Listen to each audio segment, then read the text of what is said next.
In Florida, officials face a monumental task, getting a Boeing 737 that skidded off a runway out of a river. The black box has been recovered, but investigators still don't have the voice recorder. Here's Kris Van Cleave.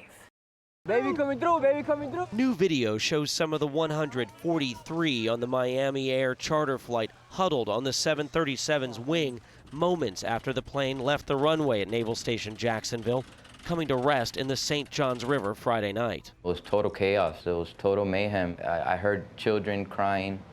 I heard children crying. I heard people screaming. Darwin Silva was on the plane and shot the video. We felt like a sudden thump, and then it was just the loudest collision, crashing sound I've ever been a part of. It almost sounded like an explosion. The Department of Defense charter flight had 136 military service members, private contractors, and 7 crew arriving from Guantanamo Bay, Cuba.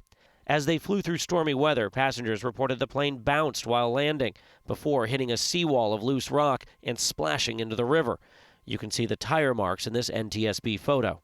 22 people were treated for minor injuries. 1 was briefly hospitalized. All are expected to be okay. A handful of pets are still unaccounted for. The NTSB says Miami Air operates 5 737s and had 1 previous safety incident, a 2015 hard landing in Pennsylvania.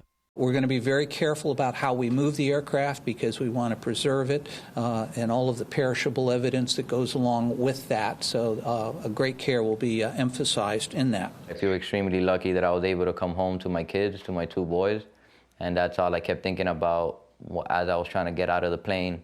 Investigators are still trying to figure out how exactly to get the plane out of the water. That's no easy task. It's a giant 737 sitting in 4 to 6 feet of water, and the cockpit voice recorder is submerged. That's something the NTSB would very much like to get their hands on. Elaine?